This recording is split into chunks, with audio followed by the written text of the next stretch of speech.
Good evening, everyone. A very good evening to all of you, बच्चों. I hope I am audible and visible to everybody. Just a minute, let me check.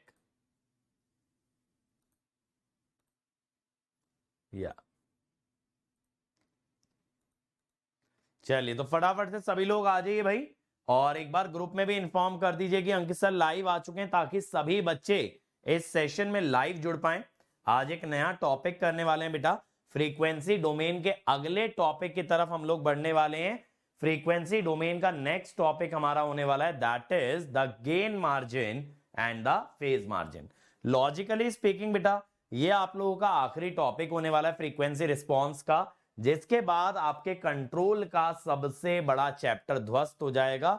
सबसे बड़ा chapter आपका finish हो जाएगा. ठीक है, इसके बाद आपको कंट्रोल में डराने वाला, कंट्रोल में परेशान करने वाला कोई भी एक सिंगल टॉपिक बचेगा नहीं. ठीक है, कोई ऐसा टॉपिक नहीं है जिससे आपको डरने की जरूरत है, जिसपे आपको टेंशन लेने की जरूरत है. ठीक है भाई, रेडी है सभी लोग?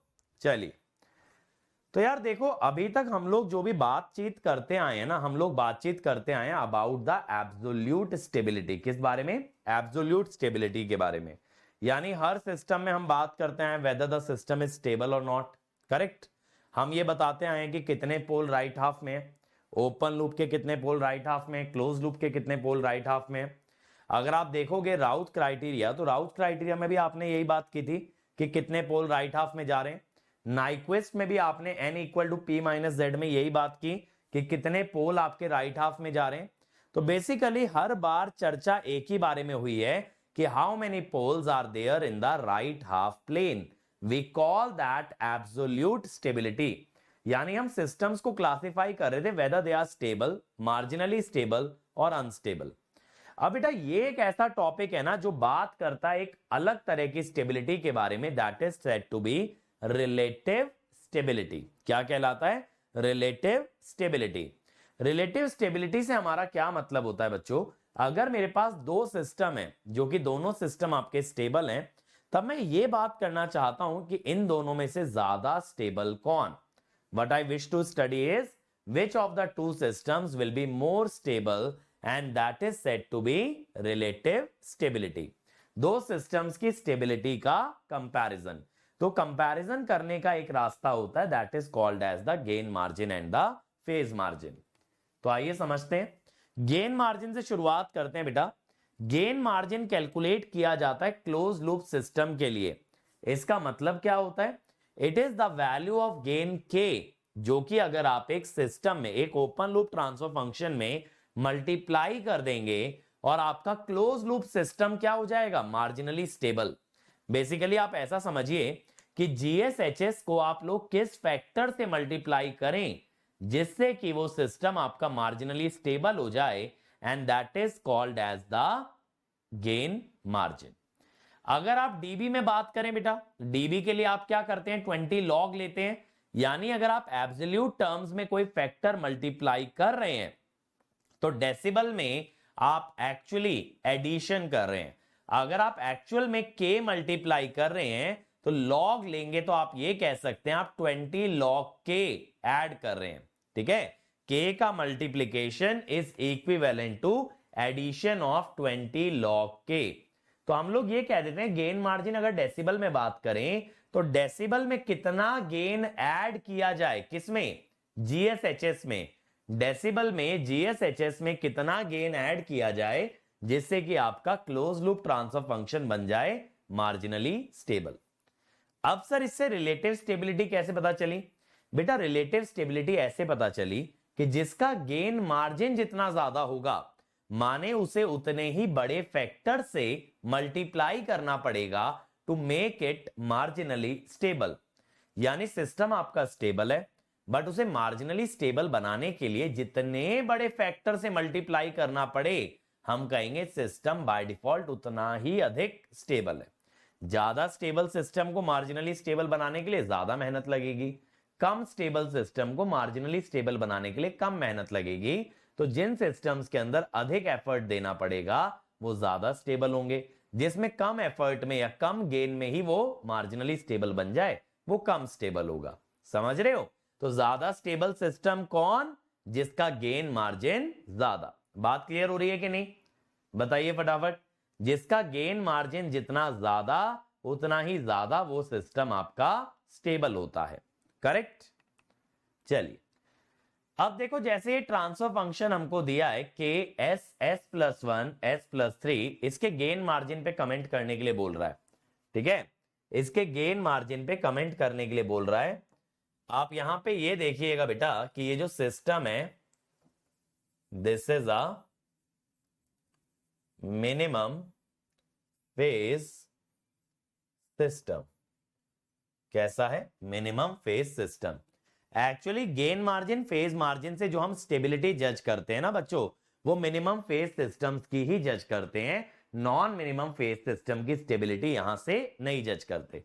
तो सर नॉन मिनिमम के लिए कौन से क्राइटेरिया बेस्ट होते हैं? नॉन मिनिमम के लिए दो क्राइटेरिया आपके बेस्ट होते हैं, one is the राउथ criteria, second is the Nyquist criteria.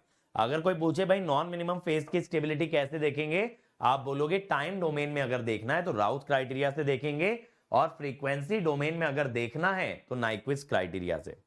अब देखो यार, इसका ना एक बार रूट लोकस बनाते हैं, मैं इसको रूट लोकस से कनेक्ट करता हूं ठीक है, इसको मैं रूट लोकस से कनेक्ट करता हूं आप लोग के लिए, मुझे लगता है आप बेहतर समझ पाओगे रूट लोकस की मदद से, ठीक है भाई।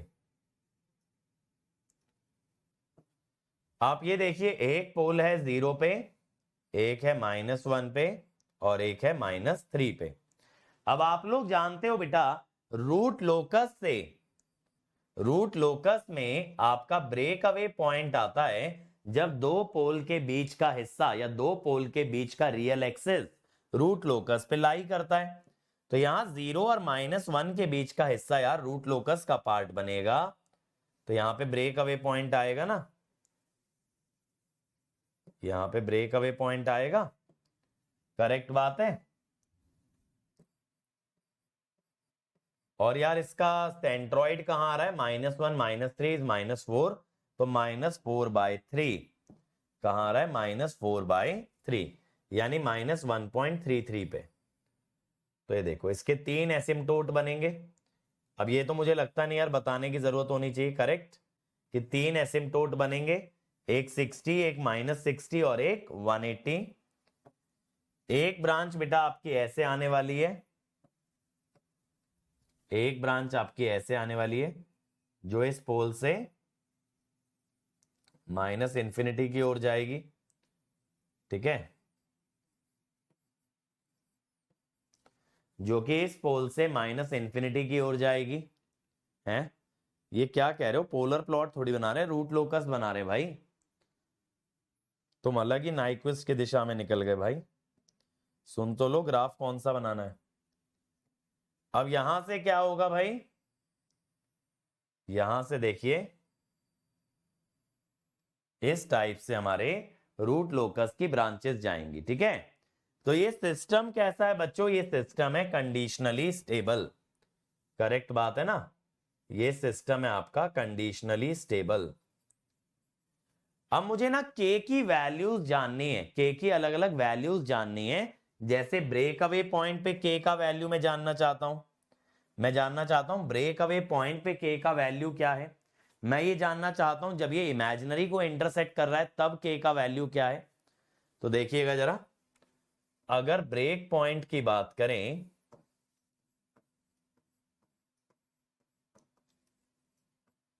तो आप क्या कहेंगे? के कितना आ जाएगा? ठीक है, dk/ds को आप 0 करेंगे,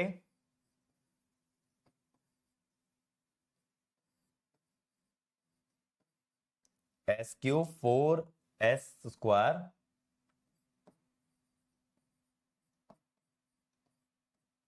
तो यहां से s कितना आ जाएगा भाई? यहां से बताओ s कितना आ जाएगा? मुझे ना k का वैल्यू चाहिए।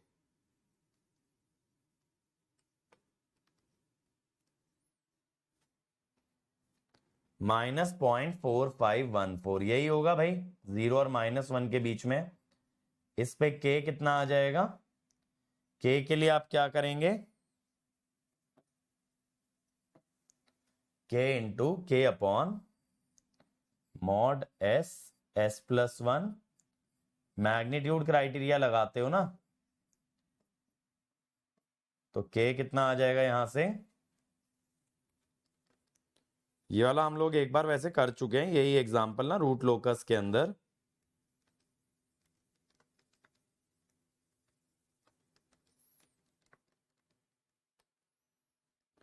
पॉइंट 63 आ रहा है,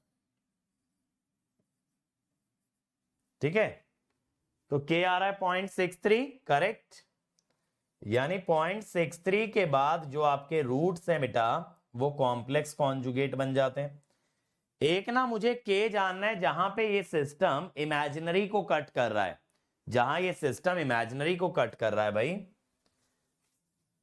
आप ये कहेंगे कि marginally stable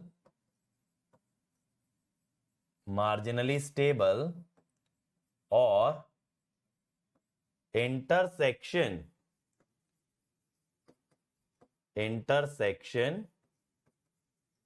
with imaginary access. तो उसके लिए आपने क्या बनाया बेटा, कैरेक्टरिस्टिक इक्वेशन बनाई।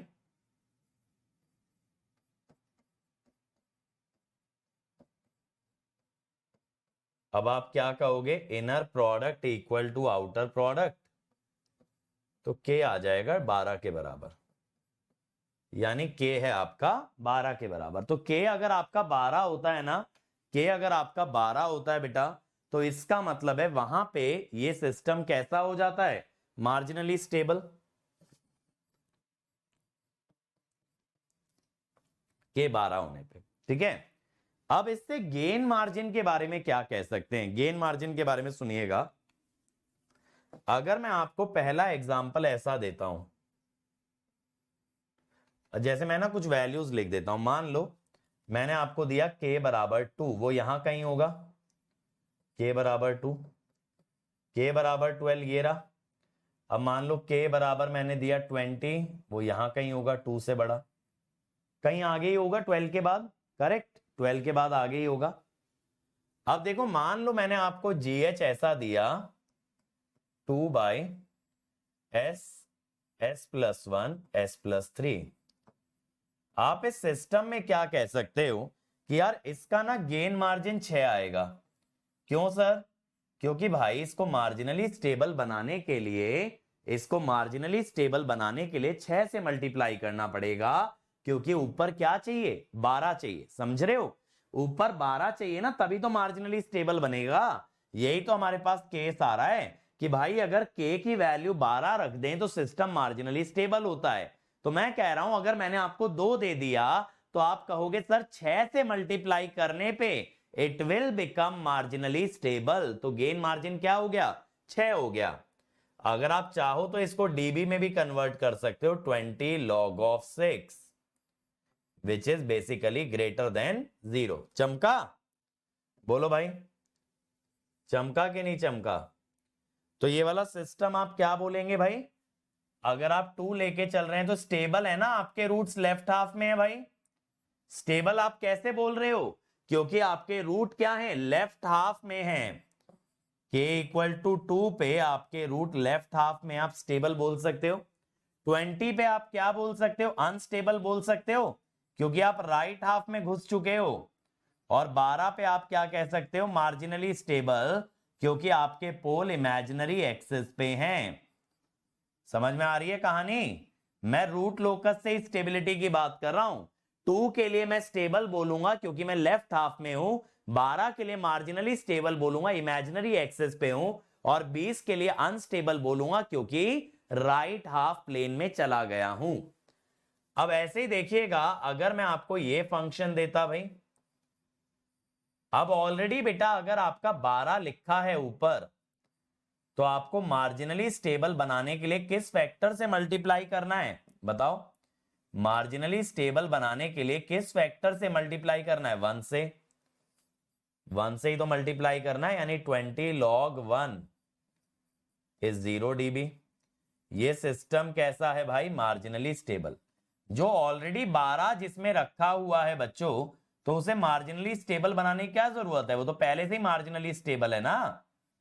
अगर किसी का गेन ऑलरेडी 12 है और 12 पे मैं जानता हूं मार्जिनली स्टेबल बन जाता है, तो इसे मार्जिनली स्टेबल बनाने के लिए किसी फैक्टर से मल्टीप्लाई करने की जरूरत नहीं है। मार्जिनली स्टेबल बनाने के लिए you do not need to multiply with any factor. ठीक है। सी, अब मान लो मैंने ऐसा दे दिया 20 by S, S plus 1, S plus 3। इसे 12 बनाने के लिए किससे मल्टीप्लाई करना पड़ेगा बेटा? 12 बनाने के लिए 12/20 से मल्टीप्लाई करोगे 0.6। ठीक है। गेन मार्जिन अगर डीबी में निकालोगे 20 लॉग 0.6, लॉग में 1 से छोटी वैल्यू डालने पे नेगेटिव आता है। और ये सिस्टम क्या रिप्रेजेंट करता है भाई? Unstable system. यानी यहां से क्या सीख गए? अगर आपका डीबी में गेन मार्जिन पॉजिटिव आया तो स्टेबल सिस्टम है, डीबी में गेन मार्जिन 0 आया तो मार्जिनली स्टेबल है, और डीबी में गेन मार्जिन नेगेटिव आया तो अनस्टेबल है। ठीक है। तो यहां से हमें गेन मार्जिन का क्राइटेरिया मिल गया और मैंने रूट लोकस से इसको कनेक्ट कर दिया। समझ गए? और एक तरह से राउथ से भी कर ही दिया यार, ये वाला तो सब कुछ राउथ में पड़ा था। तो आप देखो मैंने जो गेन मार्जिन फेज मार्जिन का कॉन्सेप्ट है, I have connected it to your root locus and your Routh criteria. पहले मुझे बताओ ये एग्जांपल क्लियर हुआ? अगर ये एग्जांपल क्लियर हुआ तो आगे की बात करते हैं भाई, आगे की बात करते हैं फिर। बोलो भाई, फटाफट बोलेंगे सभी लोग। Is this example clear to everybody? Quickly come on everyone, is this clear? Yes. चलिए, बहुत बढ़िया। गेन मार्जिन 6 कैसे आया? अरे भगवान रौनक भाई, कौन गोला पे रहते हो तुम? अरे बंधु, 12 पे मार्जिनली स्टेबल होता। अगर इसके न्यूमरेटर में 12 रखेंगे, अगर इसके न्यूमरेटर में 12 रखेंगे तो ये सिस्टम मार्जिनली स्टेबल बनेगा। मैंने तुम्हें कितना रख के दिया? 2 रख के दिया। अब इसे 12 बनाने के लिए किस फैक्टर से मल्टीप्लाई करोगे? 6 से ही तो करोगे। गेन मार्जिन की डेफिनेशन क्या थी? It is the amount of gain K1 multiplied by the open loop transfer function such that the closed loop system becomes marginally stable। किस फैक्टर से मल्टीप्लाई करके मार्जिनली स्टेबल होता है उसे गेन मार्जिन कहते हैं। मैंने देखा कि 12 पे मार्जिनली स्टेबल हो जाता है, तो अगर मैं आपको 2 रख के दे रहा हूं बेटा, तो आपको 6 से ही तो मल्टीप्लाई करना पड़ेगा इसे मार्जिनली स्टेबल बनाने के लिए। समझे? समझे कि नहीं समझे बताओ भाई? और थोड़ा सा यार अटेंशन पे करो।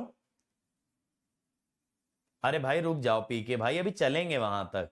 सर नेगेटिव हो सकता क्या बेटा? नेगेटिव आ तो रहा है डीबी में, नेगेटिव आ तो रहा है, बट के की वैल्यू नेगेटिव आए कि जो फैक्टर आप मल्टीप्लाई कर रहे हो वो नहीं। डेसिबल में नेगेटिव आ सकता है, एब्सोल्यूट वैल्यू में पॉजिटिव ही आएगा आलोक भाई, डेसिबल में नेगेटिव हो सकता है। ठीक है, आइए जरा अब ये वाला क्वेश्चन देखिए। यहां पे भी गेन मार्जिन पे कमेंट करना है, लेकिन ये ट्रांसफर फंक्शन स्टैंडर्ड नहीं है। तो इसको स्टैंडर्ड कैसे बनाओगे बच्चों? इसको स्टैंडर्ड बनाने के लिए -k लिखोगे, s -1 लिखोगे। ठीक है, नीचे क्या लिखोगे? s + 1 s + 2। करेक्ट, ऐसा ही लिखने वाले हो ना, s + 1 s + 2 ये लिखोगे। करेक्ट। अब बेटा -k अगर हमने बना दिया तो हम ये कह सकते हैं ना कि -k जो है -∞ से 0 जाएगा। जैसे k मेरा 0 से इन्फिनिटी है, k हमेशा पॉजिटिव है, तो -k मेरा नेगेटिव होने वाला है। करेक्ट बात है ना? -k नेगेटिव होने वाला है, माने कि we are going to talk about complementary root locus. Correct, we are going to talk about complementary root locus।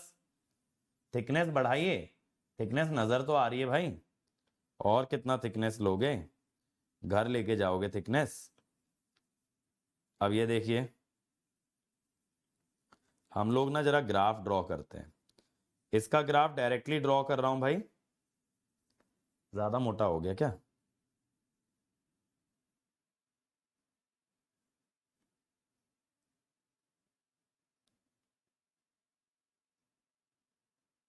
ठीक है, अब इसके पोल और जीरो कहां पे हैं बच्चों? इसके पोल और जीरो कहां पे हैं? इसका जीरो है 1 पे। ठीक है, इसका जीरो कहां पे लाई कर रहा है? 1 पे। ये आ गया भाई, जीरो लाई कर रहा है 1 पे। पोल कहां लाई कर रहा है? -1 और -2 पे। अब मुझे ये बताओ कौन सा हिस्सा रूट लोकस का, सॉरी कौन सा हिस्सा रियल एक्सिस का रूट लोकस पे लाई करेगा? कौन सा हिस्सा रियल एक्सिस का रूट लोकस पे लाई करेगा? सर ये -1 से -2 वाला करेगा। वाई? क्योंकि भाई आपका कॉम्प्लीमेंट्री में कंडीशन ये होता है कि आपका even number of pole and zero should lie to the right of a point. They should lie to a right of a point. Correct, एक पॉइंट से राइट में इवन नंबर ऑफ पोल और zero आने चाहिए। इससे होगा क्या मेरे बच्चों? इससे होगा ये कि आपका ना एक सर्कल बन जाएगा, क्योंकि एक ना बीच में ब्रेक अवे पॉइंट आ जाएगा। ठीक है, एक ना ऐसे बीच में ब्रेक अवे पॉइंट आ जाएगा आपका, और इधर ब्रेक इन आ जाएगा। करेक्ट है, तो ऐसे चला गया। ठीक है, अब इसको नाइक्विस्ट समझ के क्लोज सर्कल मत बना देना। ये दोनों ब्रांचेस लेफ्ट हाफ से राइट हाफ जा रही हैं। अब फिर से देखो, मेरा इंटरेस्ट ये जानने में है बच्चों कि यहां पे के का वैल्यू क्या होता है। ये वाला वैल्यू जानना है। क्या करोगे? कैरेक्टरिस्टिक इक्वेशन लिखोगे। 1 - GSHS मत लिख देना, क्योंकि भाई अगर के नेगेटिव आ रहा है या गेन नेगेटिव आ रहा है और आपका फीडबैक भी नेगेटिव है, तभी तो कॉम्प्लीमेंट्री रूट लोकस की बात होगी। अगर आप फीडबैक पॉजिटिव मान लोगे, गेन नेगेटिव, तब CRL थोड़ी रह गया, तब तो रूट लोकस ही होगा। ठीक है भाई, याद कर रखिए क्या ब्रेक पॉइंट की वैल्यू। ठीक है, वैसे ब्रेक पॉइंट नहीं चाहिए अपने को के से मतलब है। ठीक है, हाँ जी। अब कैरेक्टरिस्टिक इक्वेशन लिखें। S² + 3 - KS, ठीक है, +2 + K। अब देखो यार, ये मार्जिनली स्टेबल ना तब होगा जब ये S का कोएफिशिएंट 0 हो जाएगा। ये मार्जिनली स्टेबल कब होगा? जब S का कोएफिशिएंट 0 हो जाएगा। 3 - K is 0, that is K बराबर 3। K बराबर 3 हो गया। ठीक है, अब क्या हो गया भाई? S² + 5 is 0। वैसे तो इसकी जरूरत नहीं है, छोड़ो। K बराबर 3। तो देखो बंधु, यहां पे क्या हो रहा होगा? K बराबर 0 से शुरू हो रहा होगा। यहां पे K बराबर 3 आ रहा है।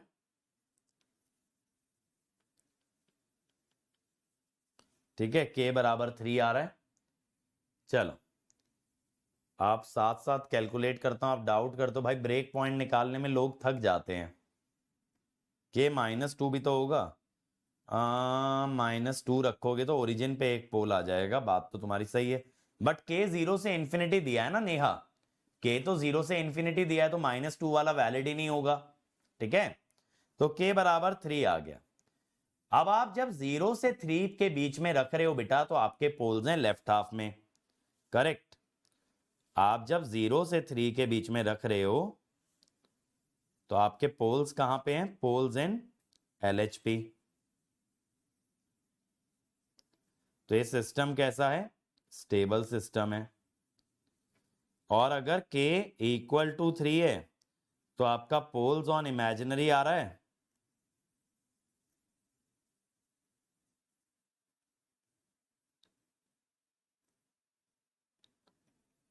तो ये हो गया marginally stable. Correct, this one becomes marginally stable.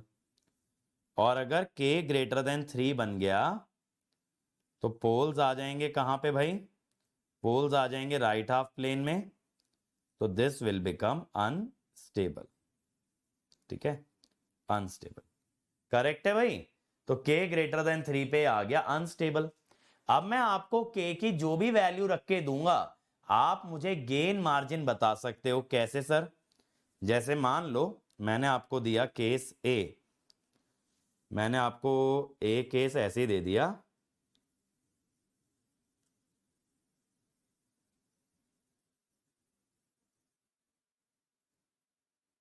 क्या था नीचे, s+1 s+2। अब आप इसमें देखो यार, न्यूमरेटर में आपने 1 मल्टीप्लाई किया हुआ है ना बेटा। मेरे को इंटरेस्ट नहीं था रियल और इमेजिनरी रूट्स जानने में। ऐसा थोड़ी है कि कोई स्टैंडर्ड तरीका है कि ब्रेक पॉइंट पे के निकालना ही है। हाँ भाई, सिस्टम तो कंडीशनली स्टेबल है विक्रम भाई। मेरा पर्पस यहाँ पे ये नहीं है, मेरा पर्पस है अलग अलग सिस्टम्स के लिए ना स्टेबिलिटी की बात करनी या गेन मार्जिन की बात करनी। अब देखो भाई, जैसे मैंने यहाँ पे 1 से मल्टीप्लाई कर रखा है 1 माइनस एस को, यहाँ पे के से था, तो आपको पता है के 3 रखने पे ये सिस्टम मार्जिनली स्टेबल हो जाता है। करेक्ट? आप ये जानते हो के 3 रखने पे ये सिस्टम आपका मार्जिनली स्टेबल हो जाता है। तो यहाँ पे गेन मार्जिन कितना आ गया भाई? 3 आ गया। और गेन मार्जिन डीबी में लिखोगे तो 20 log 3, ठीक है, 20 log 3, तो दैट इज ग्रेटर देन 0। और ये सिस्टम स्टेबल है, क्योंकि देखो ना, अभी तो आपने बोला अगर आप के 3 से छोटा रखते हो तो मेरा सिस्टम स्टेबल आता है। तो मैंने जो एग्जांपल लिया उसमें मैंने के 1 रखा है, तो बाय डिफॉल्ट मेरा सिस्टम स्टेबल होना चाहिए। बाय डिफॉल्ट मेरा सिस्टम स्टेबल होना चाहिए। ठीक है भाई, क्लियर? अब इसके आगे क्या होगा देखिए, अगर मैं आपको दे दूं ये 3 1 minus S divided by s+1 s+2, क्या होगा? गेन मार्जिन आप बोलोगे 1, डेसिबल में आप बोलोगे 20 log 1, दैट इज 0 dB। ये कैसा है भाई? Marginally stable. अगर आप k को 3 डाल ही चुके हो तो दैट इज मार्जिनली स्टेबल। अगर आप 3 से बड़ा रख देते हो, जैसे मैंने आपको GH दे दिया 6 1 माइनस एस, अब 6 को 3 बनाना पड़ेगा बेटा मार्जिनली स्टेबल सिस्टम के लिए। 6 को 3 कैसे बनाओगे? 3/6 करके, दैट इज हाफ। तो आपका गेन मार्जिन अगर आप डीबी में लेंगे 20 log हाफ, कितना आएगा? नेगेटिव आएगा 1 से छोटे पे। ये सिस्टम में आपने के 3 से बड़ा डाला है, दिस इज अनस्टेबल। यानी इसके अंदर भी बेटा सेम ही कंडीशन आ रही है। अगर ध्यान से देखो, सेम कंडीशन क्या आ रही है कि अगर आपका गेन मार्जिन पॉजिटिव है तो system is stable, gain margin 0 है तो मार्जिनली स्टेबल, और गेन मार्जिन नेगेटिव है देन इट इज अनस्टेबल। जब मैं पॉजिटिव नेगेटिव 0 की बात कर रहा हूं ना, by default what I mean to say in decibel, gain margin की बाय डिफॉल्ट जो यूनिट होती है अगर नहीं भी गिवन हो, you have to consider it to be decibel. यानी देखो यार, ये जो सिस्टम था ये तो नॉन मिनिमम फेज था, क्योंकि इसका एक 0 राइट हाफ में है। ये सिस्टम नॉन मिनिमम फेज होते हुए भी स्टेबिलिटी का वही क्राइटेरिया फॉलो कर रहा है जो क्राइटेरिया आपका ये सिस्टम फॉलो कर रहा था, which is the minimum phase system. समझ गए? तो ये सिस्टम भी सेम क्राइटेरिया फॉलो कर रहा है भाई। क्लियर है कि नहीं है? बताइए। तो देखो भाई, आप ये कह सकते हो कि अगर आपका एक मिनिमम फेज सिस्टम है या नॉन मिनिमम का टाइप 1 है, नॉन मिनिमम का टाइप 1 सर, टाइप माने क्या? ओरिजिन पे पोल नहीं बेटा, टाइप 1 का मतलब ओनली zeros in RHP, ठीक है। देखो, नॉन मिनिमम फेज तो दो तरह से बन सकता है ना, पोल्स राइट हाफ में चले जाएं कि 0। तो टाइप 1 मैं उसे कह रहा हूं जिसमें जीरोस राइट हाफ में जा रहे हैं, मेरे पोल राइट हाफ में नहीं जा रहे मेरे भाई, मेरे पोल राइट हाफ में नहीं जा रहे, मेरे सिर्फ कौन राइट हाफ में जा रहे हैं? जीरोस जा रहे हैं।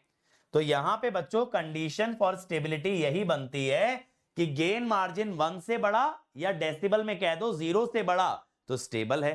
गेन मार्जिन 1 या डेसिबल में कह दो 0 है तो marginally stable. Gain margin less than 1 या डेसिबल में कह दो नेगेटिव है तो ये अनस्टेबल है। तब मेरे बच्चों ये आपका अनस्टेबल है, ये आप शॉर्ट नोट्स में डालिएगा। ठीक है, तो मैंने दोनों तरह के सिस्टम आपको दिखाए, एक मिनिमम फेज और एक नॉन मिनिमम में ऐसा सिस्टम जिसका जीरो राइट हाफ में जा रहा था। करेक्ट। अब जैसे ये देखिएगा, इस क्वेश्चन में बेटा मैंने पोल्स को राइट हाफ में भेजा। आ जाओ इसका भी रूट लोकस बनाते हैं, मजा आएगा। ठीक है, इसके मैंने पोल्स को राइट हाफ में भेज दिया है। आइए जरा देखें, मजा आ रहा है भाई सभी को? सारे कॉन्सेप्ट कनेक्टेड हैं बेटा। जब स्टेबिलिटी की बात करते हो ना, तो कंट्रोल सिस्टम में इतने सारे कॉन्सेप्ट आपके सामने आ जाते हैं। क्या बोलते हैं कि मैं बताऊंगा स्टेबिलिटी, मैं बताऊंगा, हर किसी को बताना है स्टेबिलिटी, हर किसी का इंटरेस्ट है स्टेबिलिटी जज करने में। ये देखो, इसके दोनों पोल राइट हाफ में आ गए। अब कौन सा हिस्सा रियल एक्सेस का बेटा रूट लोकस पे लाई करेगा? कौन सा हिस्सा रियल एक्सेस का रूट लोकस पे लाई करेगा मेरे बच्चों? ये वाला हिस्सा। ठीक है, अब ये दो पोल के बीच में, यहां कॉम्प्लीमेंट्री मत बना देना भौंचुओ, यहां पे कोई के नेगेटिव नहीं है, यहां कॉम्प्लीमेंट्री नहीं बनेगा, नॉर्मल रूट लोकस बनेगा। अब ये दो पोल के बीच में होने के कारण भाइयों यहां पे होगा क्या, यहां पे ब्रेक अवे पॉइंट आएगा और यहां -1 से पीछे एक ब्रेक इन पॉइंट आएगा। तो बीच में क्या अटका दोगे? बीच में क्या अटका दोगे बेटा? शुरू से देखो निर्मल, बीच में क्या अटका दोगे? बीच में आप अटका दोगे एक सर्कल। क्या अटका दोगे? एक मस्त तरीके से सर्कल। ठीक है भाई, ये लो, ये आ गया सर्कल। अब मुझे ना फिर से के मार्जिनल निकालना है, मुझे ये पता करना है किस के लिए ये मार्जिनली स्टेबल है। ठीक है, तो अब हम क्या करेंगे, आज पी के भाई गेन मार्जिन में अलग ही जोश में आए हुए हैं। एस स्क्वायर फिर -5s के -5s फिर +6 प्लस के। अब बेटा मार्जिनली स्टेबल बनाने के लिए क्या करोगे? मार्जिनली स्टेबल बनाने के लिए s के कोएफिशिएंट को आप 0 करोगे,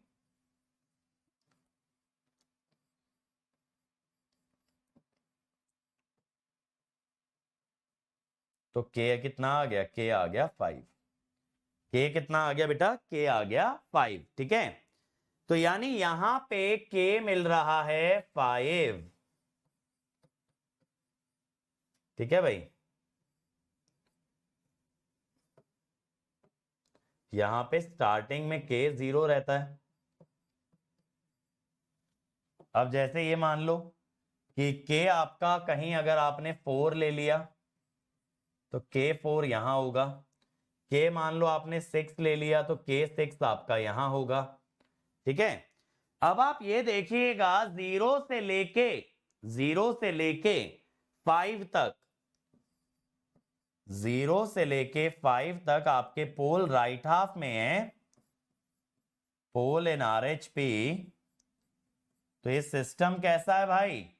ये सिस्टम है अनस्टेबल। कैसा है? अनस्टेबल। जब k बराबर 5 है तो पोल ऑन इमेजिनरी एक्सेस, सिस्टम कैसा हो गया? Marginally stable. कैसा हो गया? Marginally stable.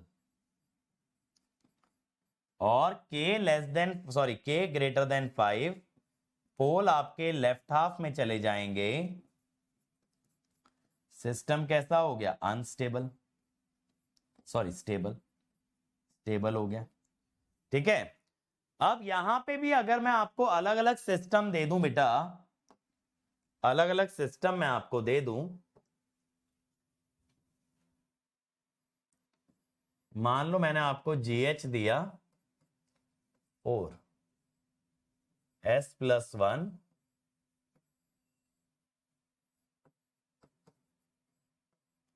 अब आपको इसे 5 बनाने के लिए गेन मार्जिन कितना देना पड़ेगा?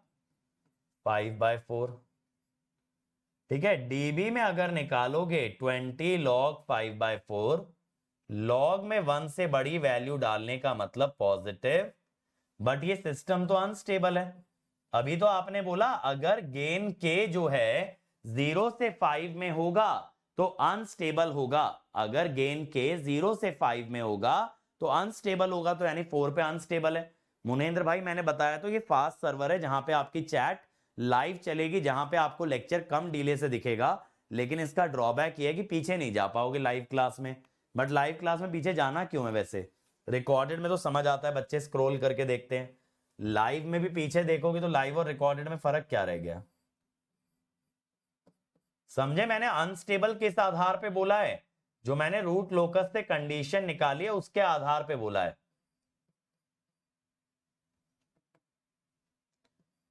अब अगर 5 है बेटा तब तो कुछ मल्टीप्लाई करने की जरूरत ही नहीं है, 1 ही मल्टीप्लाई करो।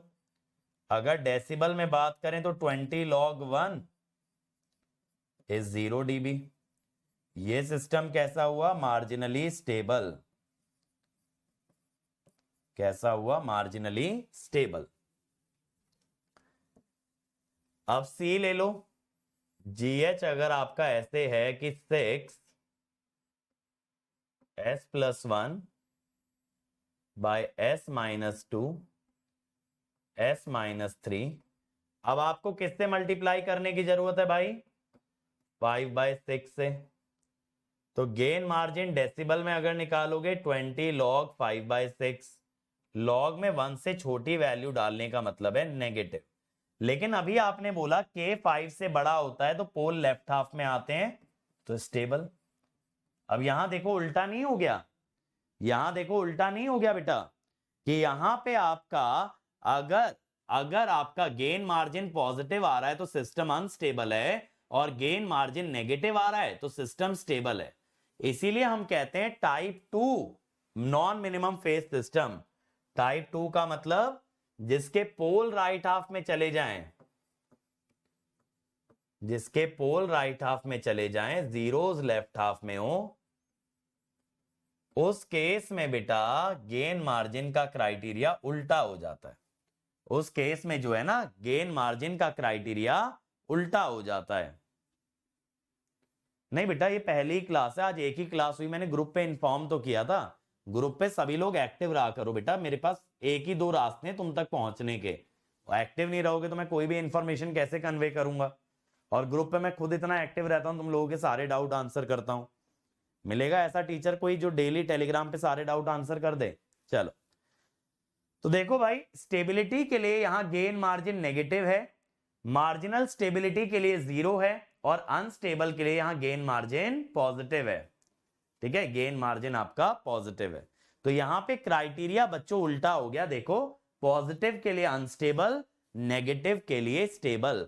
तो अगर आपके पोल राइट हाफ में चले जाते हैं तो आपका गेन मार्जिन का क्राइटेरिया पलट जाता है। समझ में आया?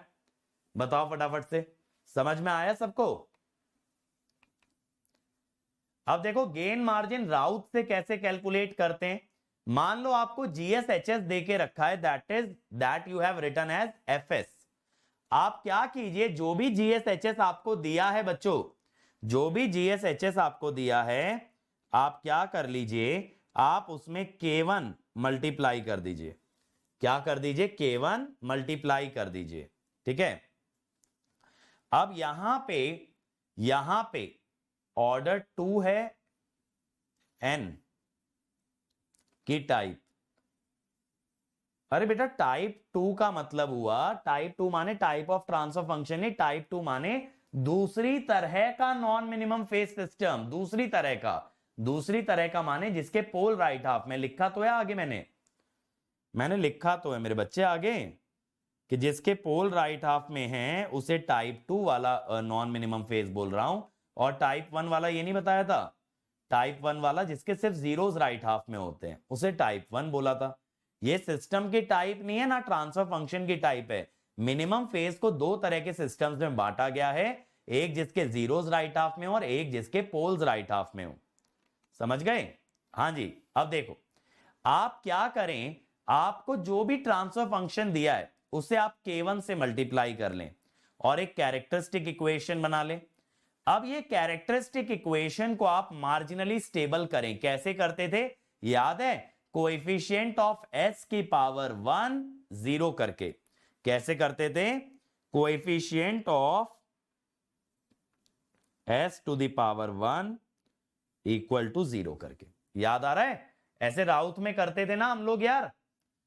अब ये मार्जिनली स्टेबल है, इसका मतलब है इसके नॉन रिपीटेड रूट्स होने चाहिए जे ओमेगा एक्सिस पे, या सिंगल रूट होना चाहिए ओरिजिन पे, या सिंगल रूट होना चाहिए ओरिजिन पे, और K1 आपका जो आना चाहिए that should lie between 0 and infinity.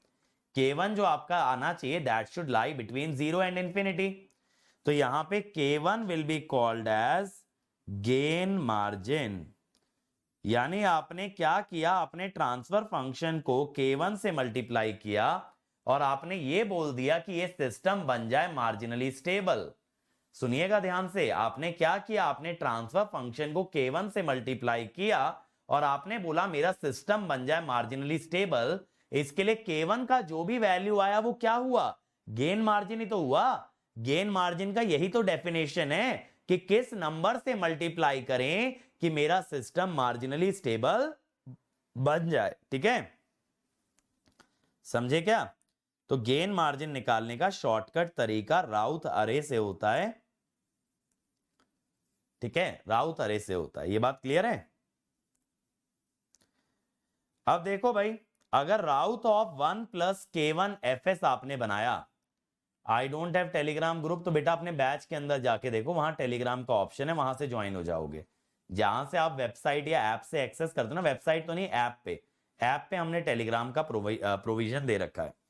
हाँ जी, राउथ आपने बनाया 1 प्लस K1 FS का, 1 प्लस K1 FS। तो बेटा ये सिस्टम एब्सोल्युटली स्टेबल कब होगा, माने कि ये सिस्टम कभी भी मार्जिनली स्टेबल बन ही नहीं पाएगा। यानी ये कह दो कि इसका गेन मार्जिन जो आएगा ना वो इनफाइनाइट dB आएगा। ये ऑलवेज स्टेबल होगा, it can not be marginally stable, it can not be marginally stable. अगर आप एक ऐसा सिस्टम कह रहे हो जो कभी मार्जिनली स्टेबल होगा ही नहीं, ठीक है, जो कभी आपका मार्जिनली स्टेबल होगा ही नहीं, तो उसका कंडीशन क्या होता है बच्चों? देखो, ऑड रो कभी जीरो ही ना जाए, क्योंकि ऑड रो जीरो जाती है तभी तो आप ऑक्सिलरी बनाते हो। ठीक है, ऑड रो जीरो जाती है तभी तो ऑक्सिलरी बनाते हो। ठीक है भाई, ऑड रो जीरो हो जाए बट K1 नेगेटिव आ जाए। ऑड रो जीरो तो हुई बट K1 नेगेटिव आ गया। ऑड रो बेटा, ऑड रो जीरो हुई बट एंड K1 भी पॉजिटिव आया, बट ऑक्सिलरी के रूट इमेजिनरी पे नहीं आए। यानी ऑक्सिलरी के रूट कहां आ गए, राइट हाफ और लेफ्ट हाफ में, राइट हाफ और लेफ्ट हाफ के अंदर। हाँ भाई, 7 से ही क्लास स्टार्ट हुई है, बट गेन मार्जिन समझने के लिए स्टार्टिंग से देखना पड़ेगा ना मुनेंद्र। सुनो बात को, मैं क्या बोल रहा हूं कि आपका सिस्टम हमेशा स्टेबल कब होगा। देखो एक सेकेंड, यहां पे हमेशा स्टेबल तो नहीं कह सकते, यहां पे दो चीजें हो सकती हैं, एक तो इनफाइनाइट dB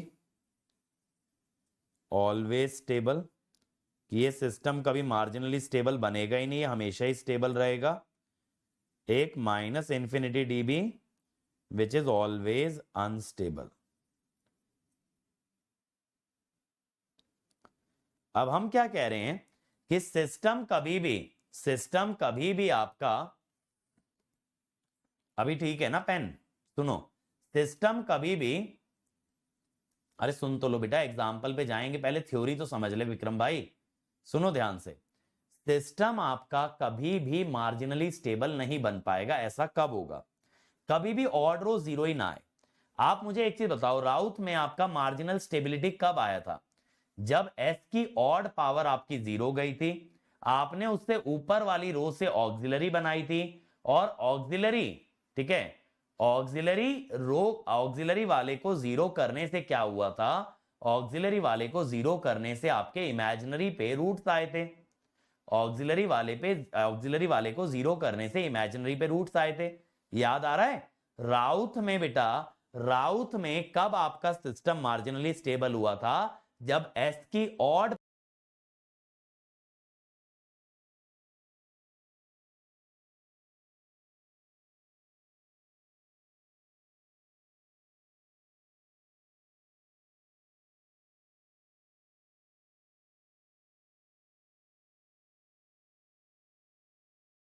पावर वाली रो जीरो हो गई थी, आपने उसके ऊपर वाली रो से ऑक्सिलरी बनाया था और ऑक्सिलरी के रूट्स इमेजिनरी पे आए थे। तो मैं कह रहा हूं ऐसा कभी होगा ही नहीं अगर ऑड रो कभी जीरो ना आए, अगर ऑड रो कभी जीरो ना आए। करेक्ट। अगर ऑड रो जीरो आ तो गई, ऑड रो जीरो आ तो गई, बट उसके लिए K1 नेगेटिव आ गया, उसके लिए K1 नेगेटिव आ गया, नेगेटिव तो मैं डाल ही नहीं सकता, तब भी मेरा सिस्टम मार्जिनली स्टेबल नहीं बना। ऑड रो जीरो भी आ गई, K1 भी पॉजिटिव आ गया, बट ऑक्सिलरी के रूट इमेजिनरी पे नहीं आए, इमेजिनरी पे नहीं आए तो कहां कहां गए? राइट हाफ और लेफ्ट हाफ, तब भी मेरा सिस्टम क्या हो गया? अनस्टेबल हो गया, मार्जिनली स्टेबल नहीं हुआ। ठीक है, ऑड रो जीरो आ गई, K1 आपका पॉजिटिव भी आ गया, ऑक्सिलरी के रूट इमेजिनरी पे भी आ गए, बट तब भी कैसे हो गए? रिपीटेड हो गए, तो ये सिस्टम कैसा हो गया? अनस्टेबल हो गया। ये सिस्टम कैसा हो गया? अनस्टेबल हो गया। तो माने मैं आपको यहां पे वो केसेस लिख के बता रहा हूं जहां सिस्टम कभी मार्जिनली स्टेबल बन ही नहीं सकता, तो उसका गेन मार्जिन आप निकाल ही नहीं सकते।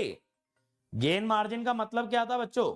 गेन मार्जिन का मतलब था कि हमें कितने फैक्टर से मल्टीप्लाई करना पड़ेगा जिससे सिस्टम मार्जिनली स्टेबल बन जाए।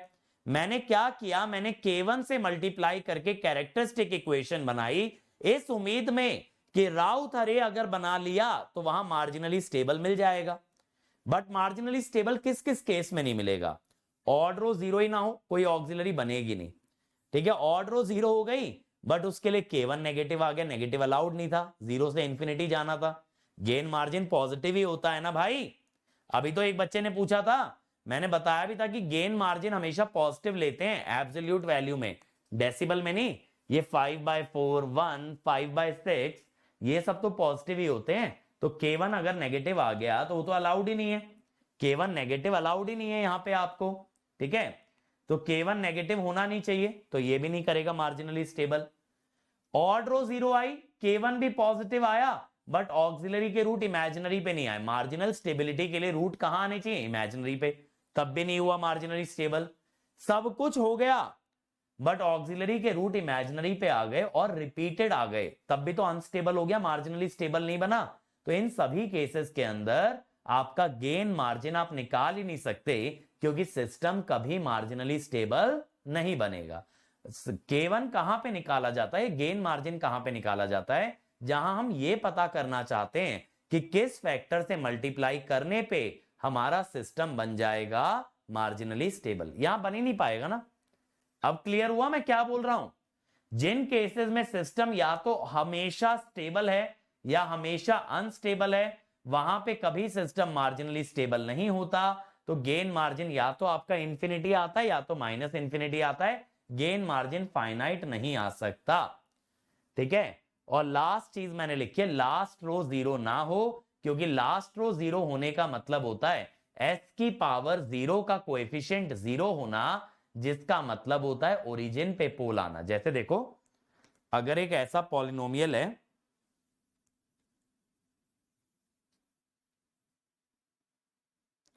तो यहां कोएफिशिएंट ऑफ एस की पावर जीरो क्या है? जीरो है ना। तो यहां पे पोल एट ओरिजिन आ रहा है,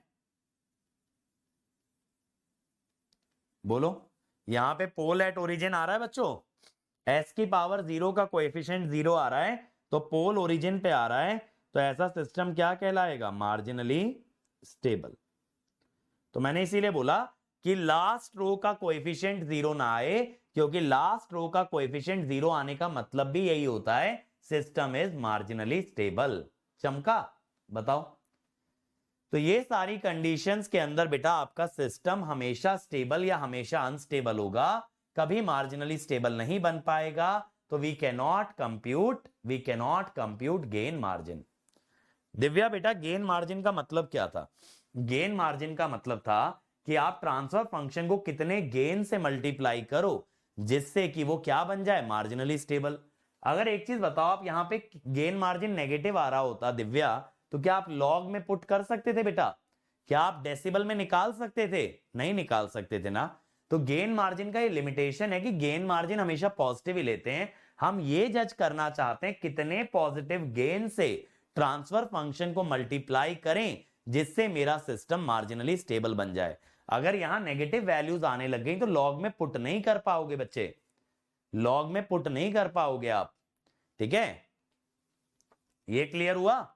ऐसी सिचुएशन में gain margin can not be finite. ठीक है, ऐसी सिचुएशन में गेन मार्जिन कभी फाइनाइट आ ही नहीं सकता।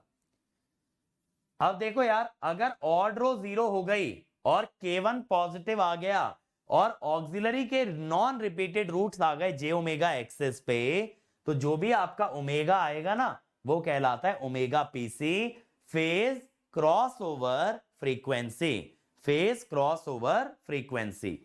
तो यहां पे जो आपका K1 आएगा वो गेन मार्जिन आएगा in ratio form. Ratio form माने इस फॉर्म में जो भी आपका K1 आ रहा है ना वो गेन मार्जिन होगा इस फॉर्म में। इसको रेशो फॉर्म बोल दिया, एक डेसिबल है तो एक रेशो फॉर्म है। या फिर लास्ट रो ऑफ राउथ आपकी 0 हो जाए। लास्ट रो ऑफ राउथ 0 होने का क्या मतलब हुआ भाई? लास्ट रो ऑफ राउथ 0 होने का मतलब हुआ पोल एट ओरिजिन। तो ऐसी सिचुएशन में तो मार्जिनली स्टेबल बन सकता है ना भाई, ऐसी सिचुएशन में तो मार्जिनली स्टेबल बन सकता है। मैं आपको ना राउथ वाले क्राइटेरिया को दो हिस्सों में बाइफरकेट कर दे रहा हूं। K1 वो फैक्टर है या गेन मार्जिन वो फैक्टर है जिससे मल्टीप्लाई होके आपका सिस्टम बन जाता है मार्जिनली स्टेबल। तो मैंने दो केसेस में डिवाइड कर दिया, एक तब जहां कोई उम्मीद ही नहीं है कि मार्जिनली स्टेबल जा सकता है, उसके मैंने आपको 5 कंडीशन बताए। एक दूसरा जहां मार्जिनली स्टेबल बन सकता है, उसके 2 कंडीशन बताए कि आपका ऑड रो 0 जा रहा है, इवन रो के जो रूट्स आ रहे हैं, ऑक्सिलरी के जो रूट्स आ रहे हैं वो नॉन रिपीटेड आ रहे हैं, जे ओमेगा एक्सेस पे आ रहे हैं, या ओरिजिन पे पोल आ जा रहा है। उस सिचुएशन के अंदर आपका सिस्टम क्या हो जाएगा? Marginally stable. क्या हो जाएगा? Marginally stable. ठीक है, अब जैसे देखो ये एक एग्जांपल से देखते हैं। देखना मेरे भाई क्या करेंगे, ध्यान से देखना विक्रम बंधु।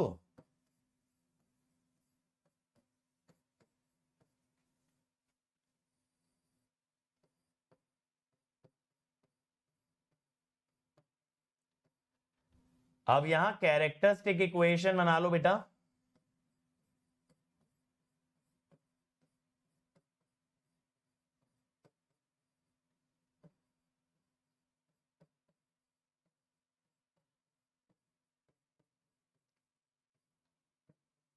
ये देखो, अब मेरे भाइयों ये सॉरी एच स्क्वायर होगा, ये कभी भी मार्जिनली स्टेबल नहीं बन सकता, समझ रहे हो? क्योंकि s की पावर 1 का कोएफिशिएंट 0 जाएगा ही नहीं, can never be marginally stable. ठीक है, can never be marginally stable. तो for K1 greater than 0 all coefficient are positive. अगर आपको याद हो बेटा, मैंने आपको सेकंड ऑर्डर सिस्टम के लिए बोला था, अगर सारे कोएफिशिएंट पॉजिटिव होते हैं, सारे कोएफिशिएंट पॉजिटिव होते हैं, तो this is the necessary and sufficient condition for stability.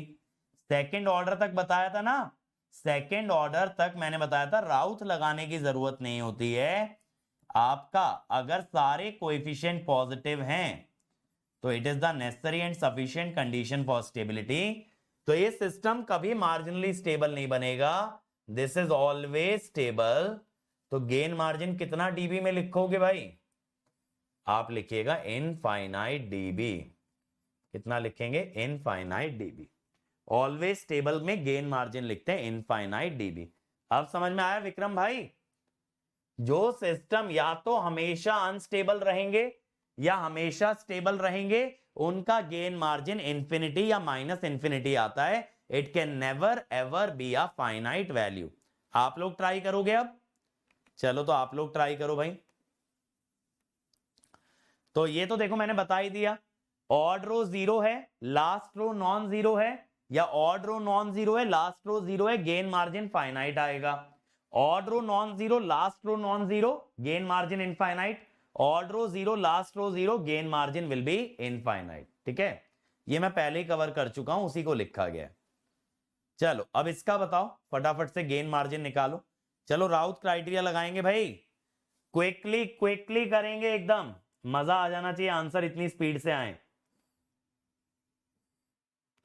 फिर मैं इसके बाद आपको स्टैंडर्ड तरीका बताता हूं, जो कन्वेंशनल तरीका है गेन मार्जिन निकालने का। ये तो राउथ से है ना, कन्वेंशनल तरीका क्या कहता है।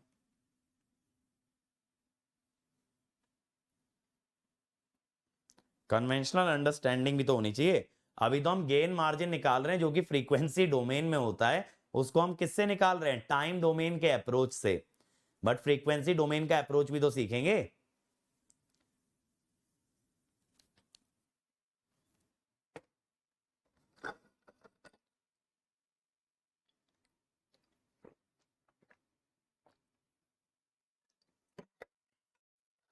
क्या आ रहा है? अरे गेन मार्जिन डेसिबल में बताओ, बोलो भाई। 21.58 dB। चलो देखें, देखो पहले आप क्या करेंगे, K1 GS HS, यहां पे क्या लिखेंगे?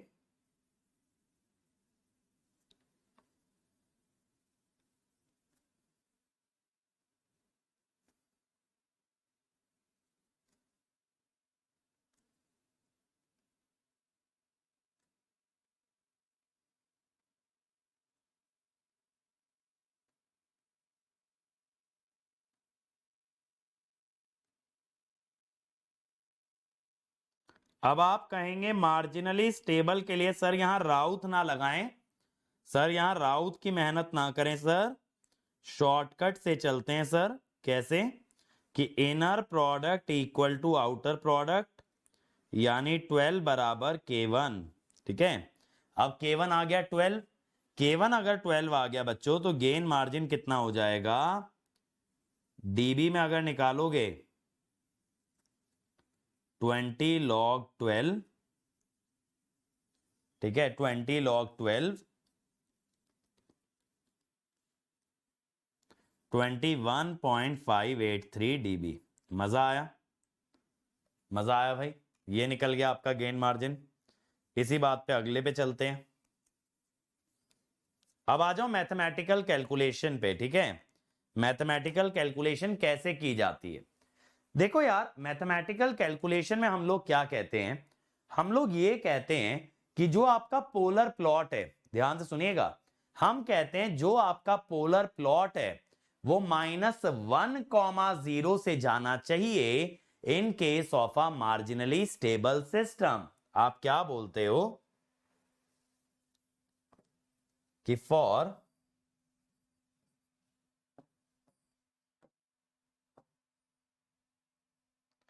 ध्यान से सुनिएगा, for marginally stable system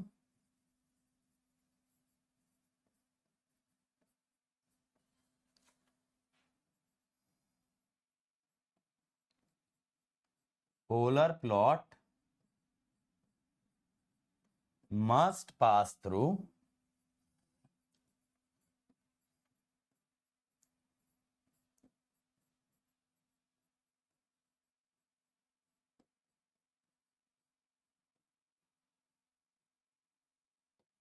-1,0 point. नहीं बेटा, s की पावर 1 का कोएफिशिएंट 0 ना हो, s की पावर 3 वाली रो 0 चली जाए, कोई भी ऑड रो 0 जाएगी सिद्धार्थ भाई, तो आप ऑक्सिलरी तो बना ही सकते हो। लास्ट रो 0 होने पे कैसे बताया तो था अभी, जैसे ये बताया नहीं था, लास्ट रो में हमेशा s की पावर 0 वाला ही तो कोएफिशिएंट आता था वेद व्यास। इसका राउथ अरे बनाना तो लास्ट रो में आपको 0 दिखेगा। क्यों दिखेगा? लास्ट रो में वो कोएफिशिएंट आता है जो s की पावर 0 वाला होता है। अब आप इस इक्वेशन में से s कॉमन ले सकते हो, s कॉमन ले लिया तो ओरिजिन पे एक पोल आ गया। तो यही तो मैं भी कह रहा हूं, अगर आपका s की पावर 0 का कोएफिशिएंट 0 है तो ओरिजिन पे एक पोल आ रहा है, ओरिजिन पे पोल आने का मतलब होता है मार्जिनली स्टेबल। अब ये वाला ध्यान से सुनो भाई, अगर एक मार्जिनली स्टेबल सिस्टम है तो उसका पोलर प्लॉट -1, 0 से पास करेगा। आप इसको ना दो तरीके से ब्रेक कर सकते हो। आप ये कह सकते हो कि ये नेगेटिव रियल एक्सिस को कट करेगा, नेगेटिव रियल एक्सिस को कट करेगा, और कितने डिस्टेंस पे करना चाहिए बेटा, दैट मैग्नीट्यूड शुड बी 1। फिर से सुनना मेरी बात, आपका ये कहना कि -1, 0 से पास करे, आप ये भी तो कह सकते हो नेगेटिव रियल एक्सिस को कट करे एट मैग्नीट्यूड इक्वल टू 1। तो पहले मुझे ये निकालना पड़ेगा कि नेगेटिव रियल एक्सिस को कट कब करता है। आप याद करो नाइक्विस्ट में भी मैं आपको करवा रहा था, that is said to be the phase crossover frequency. क्या कहलाता है बेटा, फेज क्रॉसओवर फ्रीक्वेंसी, करेक्ट। याद है नाइक्विस्ट में भी निकलवा रहा था ना भाई, नेगेटिव रियल एक्सिस से इंटरसेक्शन पता करने के लिए। तो यहां पे क्या होता है, ओमेगा एट विच पोलर और नाइक्विस्ट प्लॉट, पोलर और Nyquist plot intersect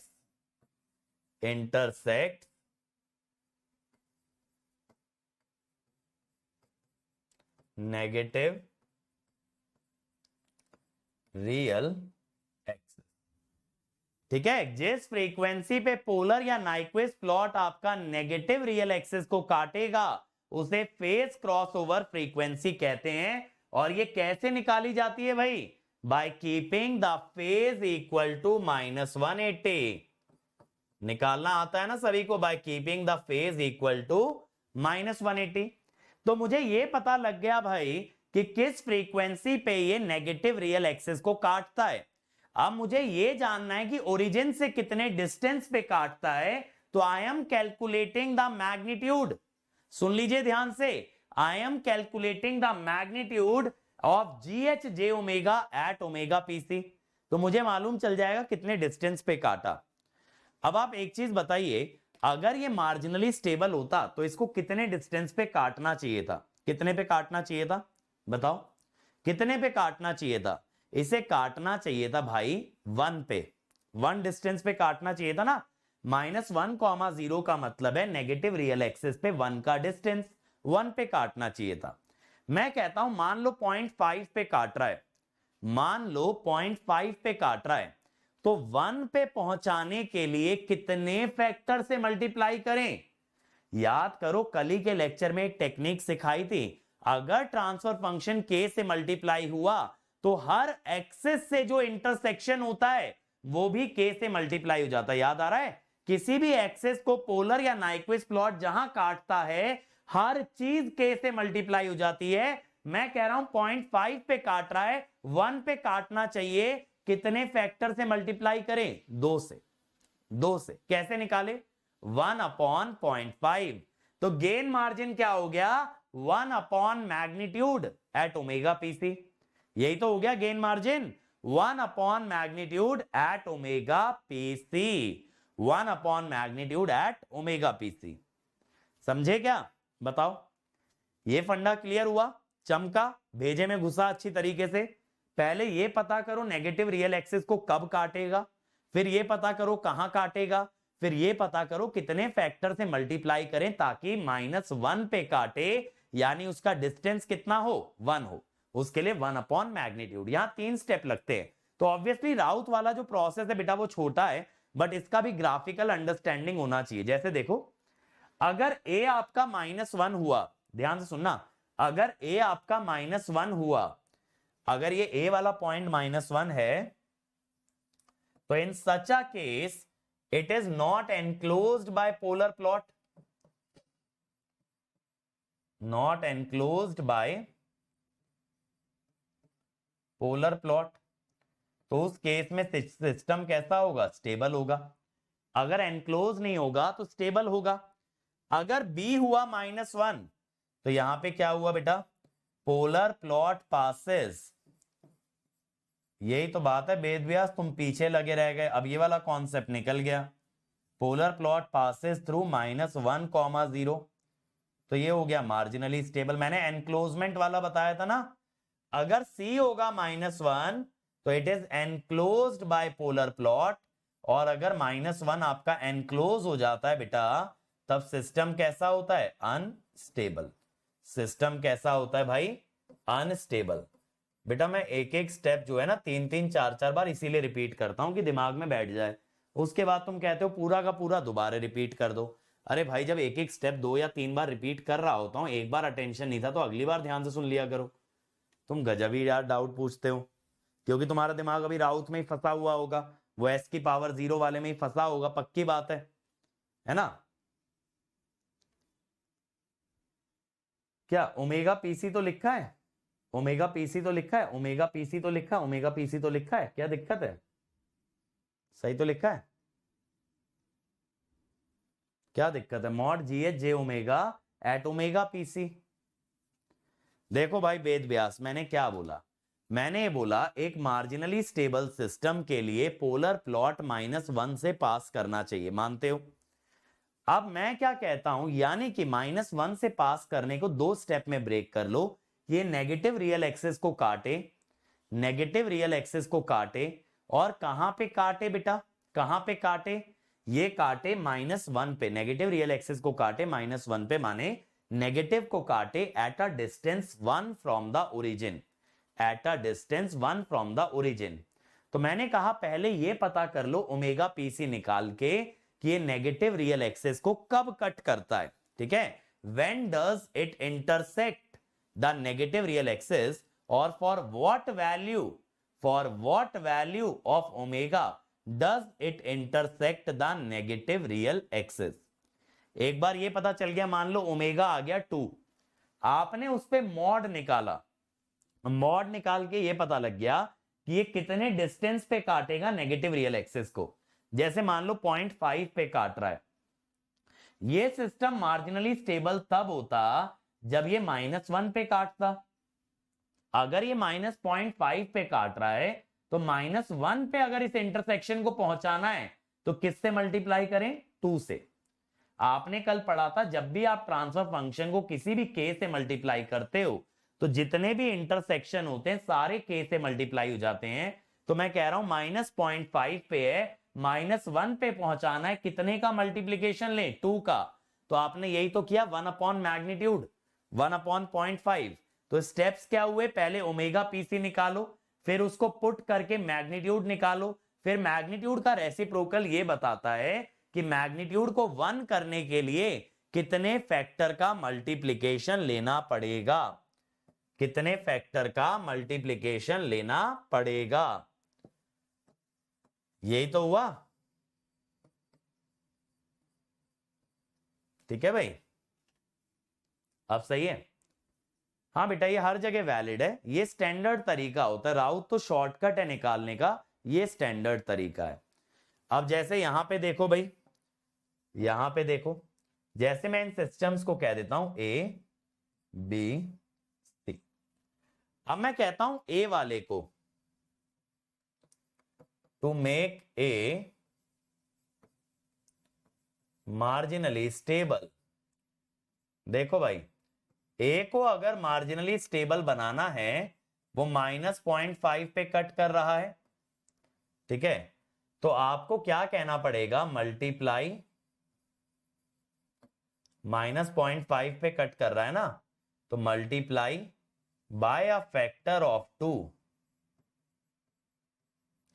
bye a factor of 2, so that polar plot passes या polar plot cuts negative real axis at -1, ठीक है, एट -1। तो आपको 2 से मल्टीप्लाई करना पड़ेगा बेटा। तो यहां पे गेन मार्जिन क्या होगा बेटा, हमें निकालना पड़ेगा, बताया तो फेज 180 करके सोहम निकाले नहीं थे नाइक्विस्ट में, क्या बताओ यार, कैसे कैसे सवाल पूछते हो ना तुम लोग, सच में भगवान पे से भरोसा उठ जाता है कि कोई ऊपर वाला है जो मेरी मेहनत देख रहा है। नाइक्विस्ट में निकाल चुके हो ओमेगा पीसी, अब पूछ रहे हो दिया जाएगा क्या। ठीक है, तो ये वाला सिस्टम आपका स्टेबल है। अब देखो बी इज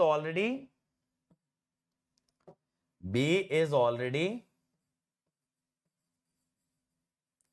मार्जिनली स्टेबल। वो तो बेटा -1 से जा ही रहा है ना, बी वाला तो -1 से जा ही रहा है, उसे क्या ही किसी से मल्टीप्लाई करना। तो आप कह दो कि 1 से मल्टीप्लाई करना है, यानी गेन मार्जिन जो डीबी में है दैट विल बी 0 dB। अब सी वाले को देखो, C to make C marginally stable,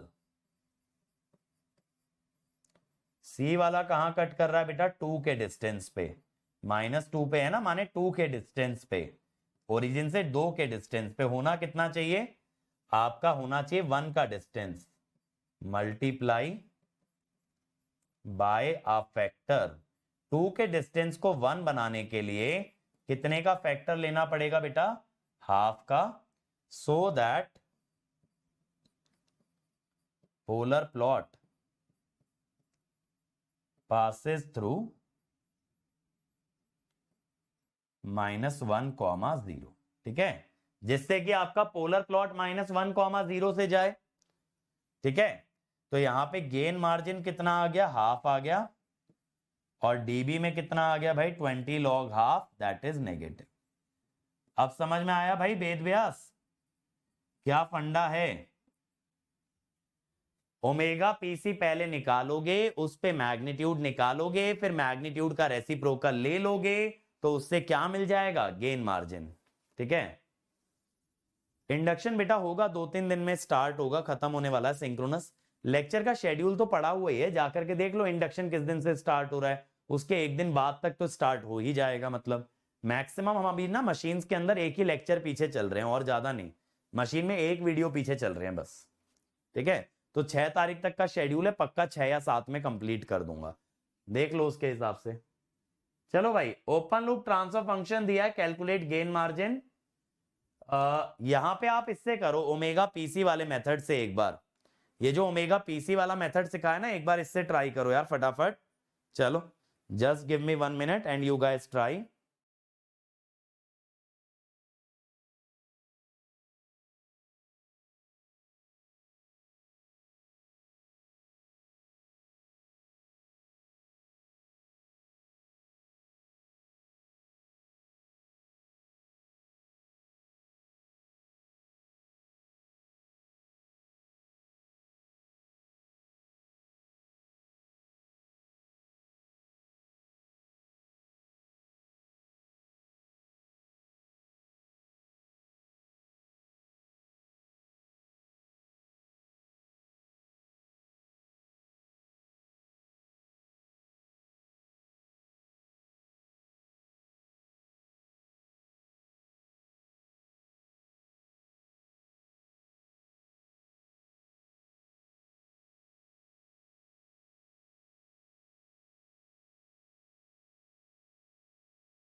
आया भाई इसका आंसर, इनफाइनाइट। नहीं, मशीन कल ऑन ट्रैक नहीं आएगा, मशीन कल का लेक्चर लेने के बाद एक लेक्चर पीछे रहेंगे, कल तो मंडे का कंपेंसेशन है ना। मशीन एक लेक्चर पीछे इसलिए चल रहा है क्योंकि मैं पावर एंगल इक्वेशन का सेशन नहीं बनाया था, तो हमने एक सेशन एक्चुअली बनाया ही कम था, वो टॉपिक मुझसे मिस हो गया था। देखो भाई यहां पे क्या आता है, देखो GH J ओमेगा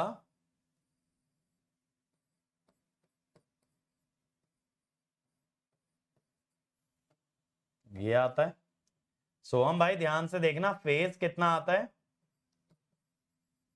अब ओमेगा पीसी के लिए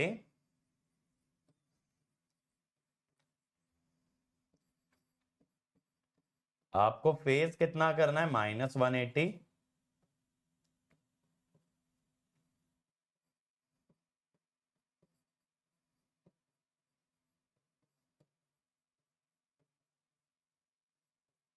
ये करोगे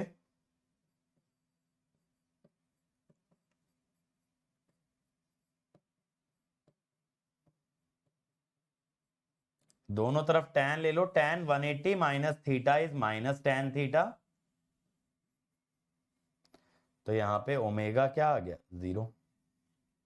तो यानी it will not cut, it will not cut, does not intersect negative real axis. तो यहां से गेन मार्जिन आ गया इनफाइनाइट डीबी। ये कभी अनस्टेबल हो ही नहीं सकता, ये कभी भी अनस्टेबल हो ही नहीं सकता। आप देखो ना, इसका पोलर प्लॉट मैंने आपको पढ़ाया था ना, टाइप 0 ऑर्डर 2 का, याद है जब मैंने बताया था adding a pole away from origin.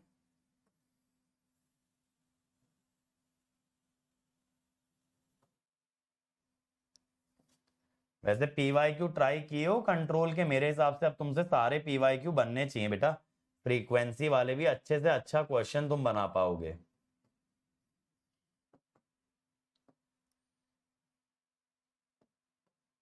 ये देखो ऐसे आता था ना, याद आ रहा है, हेड -180 पे और टेल आपका 0 पे।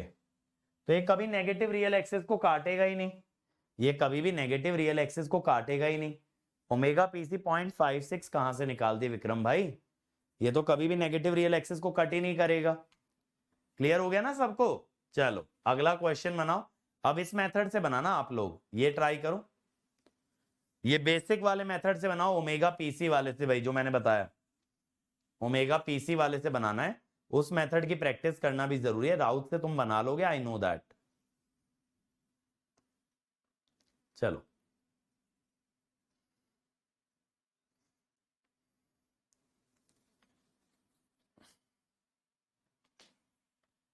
वाईटी पे एक टाइम मैनेजमेंट सेशन लीजिए, मैंने प्लान कर रखा है, मेरे प्लान्स में है वो टाइटल ऑलरेडी, लूंगा, जरूर लेंगे।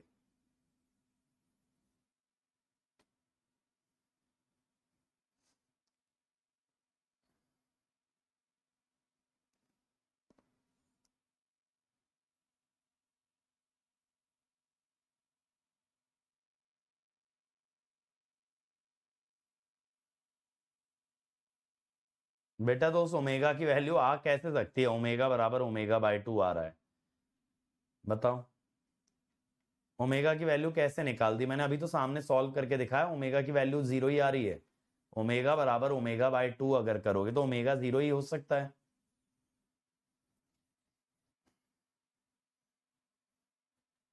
तुम्हारा अगर ओमेगा का कुछ वैल्यू आ रहा है, एक काम करो फेज के अंदर डाल के देख लो, फेज के अंदर डालने पे अगर आपका -180 आ जा रहा है तो चलो सही है सॉल्यूशन। tan इनवर्स ऐड किया था तो बेटा tan इनवर्स ऐड करके भी 180 पे 0 जाना चाहिए ना, एक तरफ तो 180 रहेगा दिव्या, एक तरफ तो 180 रहेगा, tan 180 0 होता है, tan आपने दोनों ऐड कर लिए, ठीक है, तो आ जाएगा tan इनवर्स 3 ओमेगा/2 अपॉन 1 माइनस ओमेगा²/2, और लेफ्ट में 180, तो 3 ओमेगा/2 0 आना चाहिए, तो ओमेगा तब भी 0 आएगा। आपने tan 180 इंफिनिटी तो नहीं कर दिया, बताओ, tan 90 होता है इंफिनिटी, tan 180 0 होता है, तो जो दो tan इनवर्स ऐड होके आ रहे हैं उनका न्यूमरेटर 0 जाना चाहिए। आया भाई आंसर, बहुत टाइम लगा दिए भाई।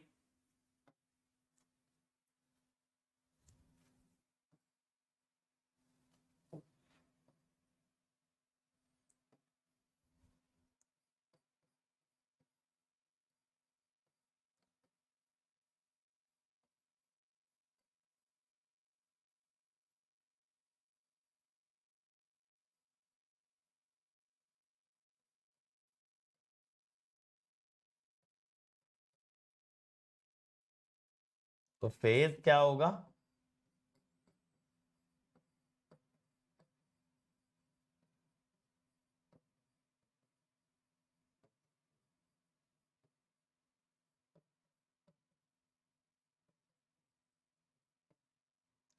फेज आपको क्या रखना है बेटा? -180 फॉर ओमेगा पीसी।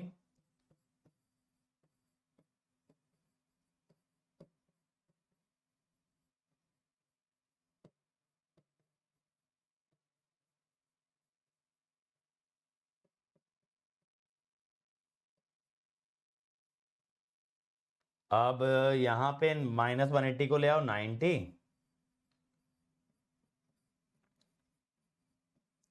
आप ऐसा कर लो।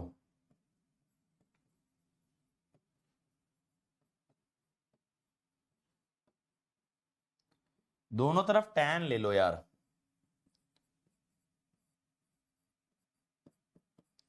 tan 90 प्लस थीटा क्या होता है बेटा? cot थीटा होता है।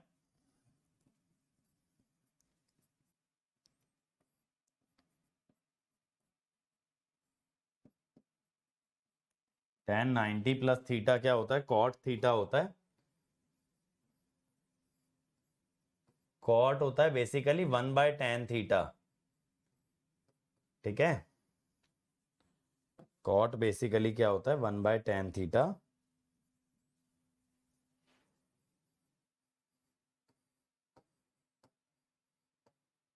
वन बाय टेन थीटा, अगर tan थीटा ω/3 है तो 1/tan थीटा इज 3/ω।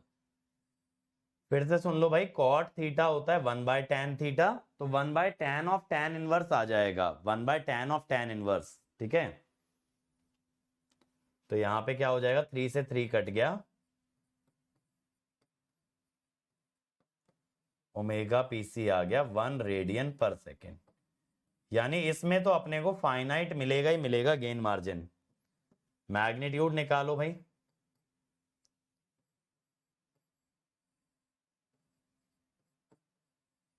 अब देखो ये इसका पूरा प्रोसेस है, मैं जानता हूं लंबा है, तो अगर सिर्फ गेन मार्जिन मांगे तो आप राउथ वाले अप्रोच को फॉलो कर लेना, लेकिन अगर कभी इस मेथड पे कुछ पूछ ले, ω/pc पूछ ले, तो आपको आना तो चाहिए, क्योंकि देखो इसमें जो मेहनत है ना वो ω/pc तक ही है, आगे तो क्या ही है। अब ओमेगा की जगह 1 रख दो, 10, गेन मार्जिन इज 1/मैग्नीट्यूड 0.1 dB में अगर निकालें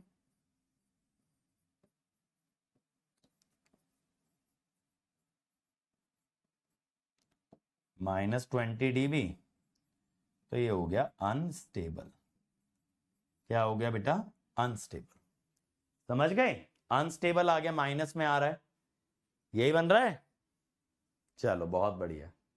अगला देखो, अब आगे आपकी इच्छा, आप किस मेथड से करना चाहते हो बच्चों। हाँ, the input output transfer function is given, the plant is placed in a negative unity feedback configuration, gain margin, gain margin बताना है, किसी भी मेथड से कर लो।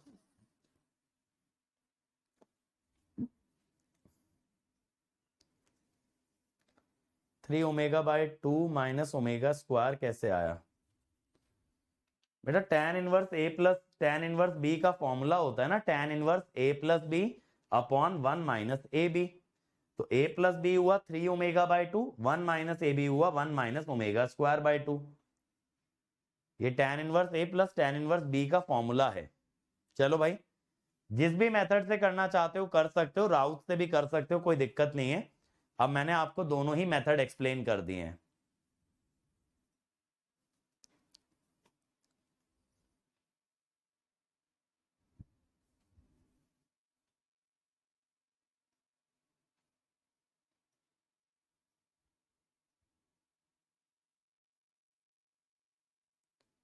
क्या आ रहा है? सी आ रहा है?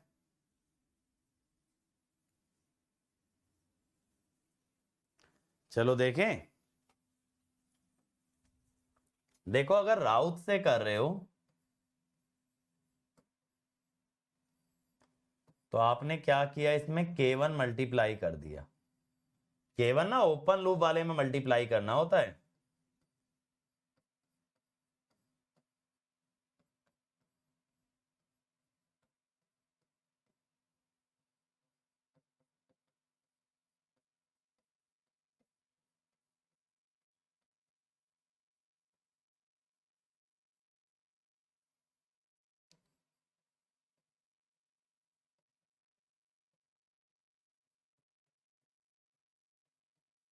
अब आप क्या कहोगे?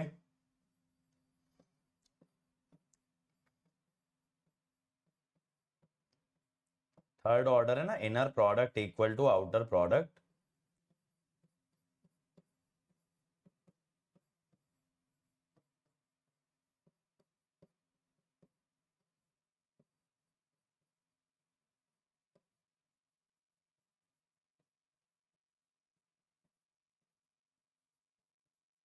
$26 सी आ गया। समझे कैसे राउत से अप्रोच करना है? चलो बहुत बढ़िया। अगला करो।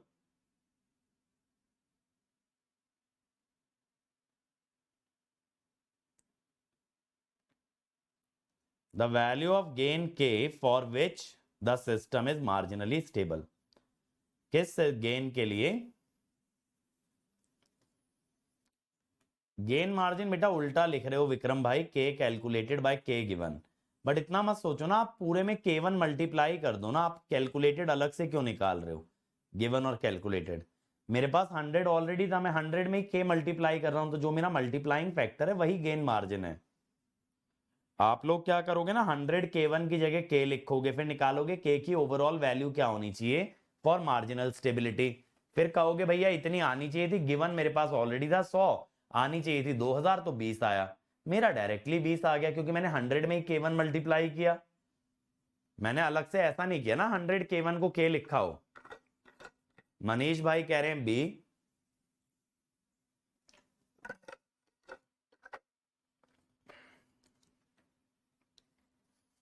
चलो बताओ बाकी लोग, बी आ रहा है? देखें इसको। तो देखो भाई, कैरेक्टरिस्टिक इक्वेशन बना लो, 1 + K1 GSHS। ठीक है, 1 + K1 GSHS। क्या करना पड़ेगा?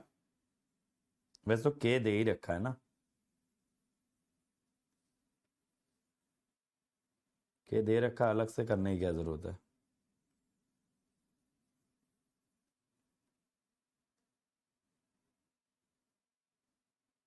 ठीक है, डिवाइडेड बाय S+1 S+2। तो क्या बन गया, S³ + 3S²।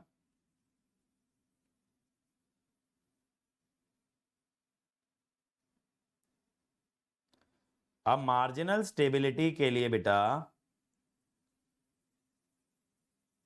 मार्जिनली स्टेबल आप कह सकते हो inner product equal to outer product, यानी 3 × 2 + K = 4K। तो K = 6। ये 6.02 कहां से निकाला किसी ने? K = 6 आ गया। ठीक है, चलो लास्ट क्वेश्चन एक, come on.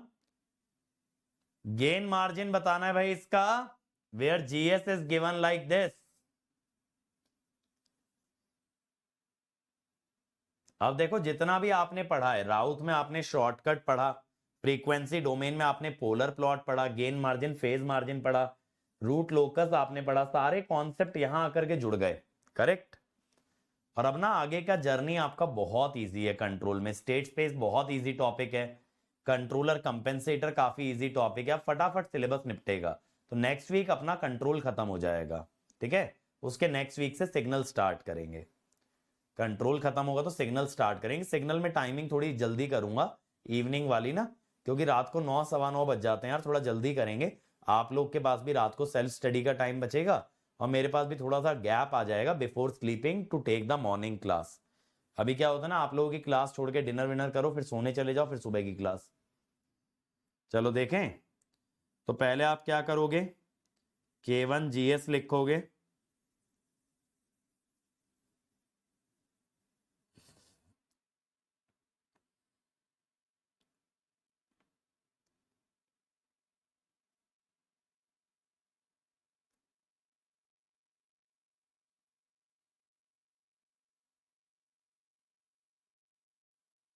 S³ + 20S² + 75S + 5K1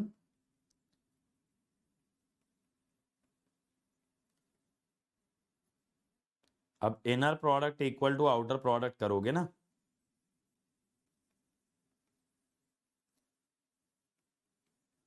K1 आ गया 300, तो आंसर विल बी बी। ठीक है, तो आंसर आ गया आपका बी। 3 बजे से नहीं, इतना भी जल्दी नहीं करूंगा। ठीक है, क्लियर हो गया। K1 आ गया आपका 300, तो आंसर बिकम्स बी।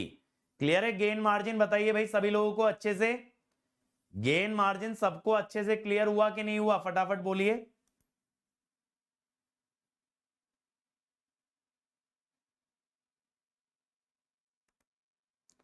जल्दी से बोलो, क्लियर।